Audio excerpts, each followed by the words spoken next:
So Banshee build part 3. It's everything we got done so far. So put the headlights on, got the radiator. You can see that from part 1. We got the handlebars on with the ASV brake levers. Then I got the throttle on. You see that's all set up. It's all set up. Everything is open and evenly. So it's good. Got the Pro Taper handlebars. I kept this from when I purchased the Banshee. I liked it that, so I just kept that. Then we got the McGurr clutch. Very smooth. That's a must if you got a Banshee with a lockout on it. I got the lockout on here. I also had to change that blue cover I had, which sucks. I liked that cover a lot, but I figured I could just paint this one black and get away with that. So it's looking nice right now. So eventually I'm gonna paint this one right here black also. My neighbor been helping me out with most of this, so shout out to him. And we also got the wire harness on. I got this idea from a guy on YouTube. I'm forgetting his channel name right now, but he had a design engineering wrap around his whole wire harness, and I thought it looked real neat and real nice. So I just copied what he did. I did a little extra. So I got the whole design engineering heat shield around this thing. It's called the Design Engineering Easy Loom. I just wrapped that all the way around there. I also got the labels. Well, I wrapped the mat too. Got a label up here also. Then we got these. I think these are for the brakes. The previous owner cut the brake lines, so I'm gonna have to figure out what to do about that. So if anyone has any suggestions in the comments or any suggestions of where I can buy this piece at right here, just leave it down in the comments. But everything's looking nice so far. We got the white pipes running through there. I got the NGK spark plug boot covers on here with the design engineering. Also the sleeve wrap around the coil wires coming out of there. I finally got my cool head back on, and this was hell getting this on here, but it was worth it. The only thing is this screw right here is a little loose, so I'm hoping we can get away with that because it was stripped a little bit when we were putting it on here. So what I did was I took a screw that wasn't stripped and moved it here because only the bottom part of the screw is stripped. So I moved this screw here and moved that screw back here. So hopefully that'll work. You know, I tested the foot-pounds on it. This one is about 15 foot-pounds right now. The rest of them is at spec, which is 22 foot-pounds. So I'm hoping I can get away with that. If it starts leaking, I'm gonna have to tear it down again and remove the studs. I don't think it's the studs inside that strip. I'm pretty sure it's the screw because I looked inside the screw. But yeah, I have to change the stud inside. It's either the screw or the stud that's stripped. But if so, I just do that because I really want to keep this. I got that powder coated for a reason. So it's a Pro Design cool head, and it looked real nice on there. So I do not want to put the OEM one back on there. I might have to do that, but I had to take it off because I had 21cc domes on there.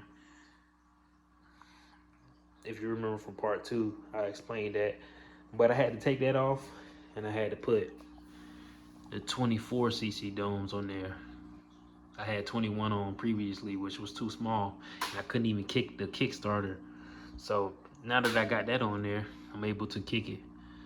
And the compression is real hard on there, and I'm not even gonna try to kick it right now because I don't have any oil in there. I drained the oil out, which you can see in here. My neighbor dropped his vape in there too also. But I drained the oil out. So I'm not really want to try to kick it right now anyways. I don't have any coolant or nothing. So that's for another video. But besides that, we got this white rear bumper on here with the headlights. So once I figure that problem out, we'll have these headlights working. We got all the blue hoses in here for the carburetors running out. So another thing that we did, we got this blue piece right here. I forgot what it's called, but we got that up there. Then we got this right here also. This is actually a Tusk shift lever that we painted white. So from this angle, you can see the shift lever and you can see the white pipes. That's what I was trying to achieve, and I think that's like, that complements each other real nice. So that's what we did with that. It's a real nice shift lever, you know, so folds inside. So real sturdy, real nice. And yeah, hopefully the paint stay on there. I know sometimes paint chip a lot when you trail right, and that's the reason why I got the frame powder coat, and I decided not to paint it because of that reason. But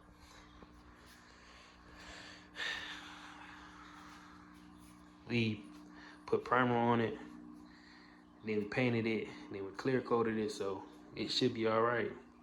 This one got at least 3 coats on it of white paint. So we also painted the Kickstarter white, same thing. And then I got a white brake pedal that's going on here, so it's gonna look nice too. Then we painted these headlights.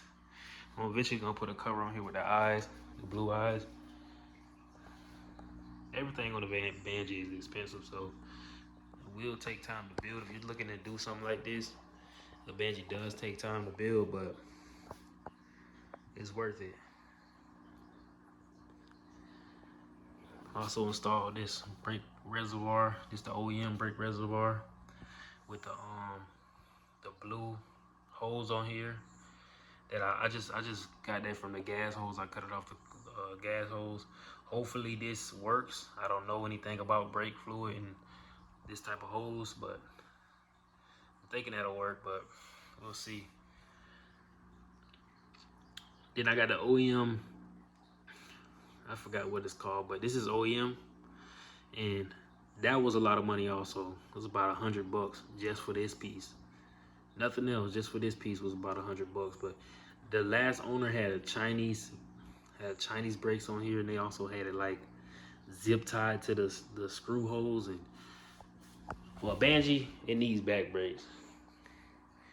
Maybe not for that Honda, but this definitely need back brakes. Cause they got the ESV levers, folds out. Both of these fold out too. The McGurk clutch. This is like my favorite install right here. For anyone with any type of ATV or dirt bike, I highly suggest that. Got an oversized radiator. I believe that's an aftermarket Chinese radiator, something like that, from eBay. I also got my pipe clamps on here. Just left them loose right now. I'm planning to get my Toomey pipes right now. They should be here 2-3 weeks. Anybody knows when you order Toomey pipes, T5, T6s, they take a long time. They like 6 to 8 weeks right now, so those are also worth it though. But yeah, guys, tell me what you think in the comment. You got this also. Tell me what you guys think in the comment. But this is the Banshee build part 3. This is where we at so far.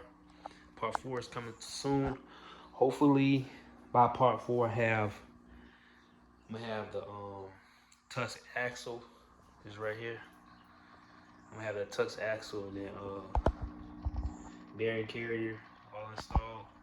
And I have my swing arm in. I'm getting a +2 swing arm. And another thing I'm trying to decide is between the Fox floats or the Elka suspension. That's another thing I'm trying to decide on right now. But it's a lot of money in kicking out. So it's gonna take time to build, but it's worth it, like I said. But yeah, let me know in the comments what you guys think I should get, the float or the Elka suspension. Because it's between those two. I don't really see many people running the float, the Fox float suspensions on here, so that might be different with the long travel A-arms. I think they're shorter than the Elka A-arm, so it might be lower to the ground with the Fox floats. So we'll see. We'll see. But that's how she's looking so far. Also got the Honda over there, just sitting there. Been sitting for like 3 weeks now. I need to get rejetted, so that's the reason why that one's sitting. But I'm gonna get them jetted at the same time once I get this one up. This one should be up in another month. So yeah, that's what the build is looking like right now. You guys take it easy and tune in for part 4. More videos coming soon.